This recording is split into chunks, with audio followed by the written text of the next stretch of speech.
మెదక్ జిల్లా కొల్చార మండలం సంగైపేట గ్రామంలో అంబేద్కర్ విగ్రహం వద్ద దండోర రజతోత్సవాల కరపత్రాన్ని ఎంఆర్పీఎస్ నాయకులు ఆవిష్కరించడం జరిగింది.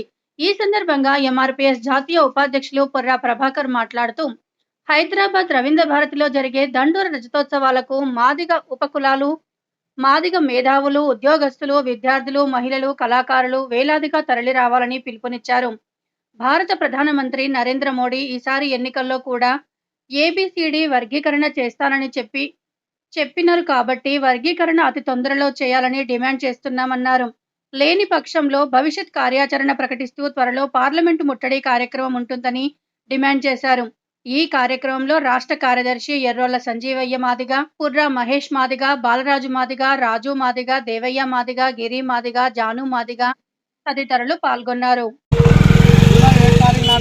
జరిగేటటువంటి మాదిగ దండోర రజోత్సవాలకు మరి మాదిగలు రాష్ట్ర వ్యాప్తంగా కూడా మాదిగ ఉపకులాలు పాల్గొని మరి అట్టి కార్యక్రమాన్ని విజయవంతం చేయవలసిన అవసరం ఎంతైనా ఉన్నది కాబట్టి తెలియజేస్తున్నాం.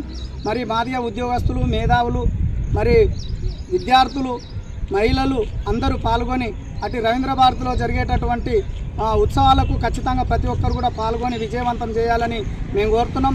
మరి 30 సంవత్సరాలు నిండి మరి రేపు జూలై 7వ తారీఖు నాటికి 30 సంవత్సరాలు అవుతుంది కాబట్టి మాదిగల ఉద్యమం చిరకాల కోరిక ఏబీసీడీ వర్గీకరణకై మరి చట్టబద్ధత కలిగిస్తామని చెప్పినటువంటి మోడీ గారు తక్షణమే చట్టబద్ధత కలిగించాలి. చట్టబద్ధత కలిగించినట్టయితే మీకు హర్షం వ్యక్తం చేస్తాం. లేకుంటే రేపు 7వ తారీఖు తర్వాత మరి ఉద్యమం కూడా చేపట్టవలసిన అవసరం ఉంది. చలో ఢిల్లీ కార్యక్రమంలో మోడీని సంగతి చూపిస్తామని మేము తెలియజేస్తున్నాం.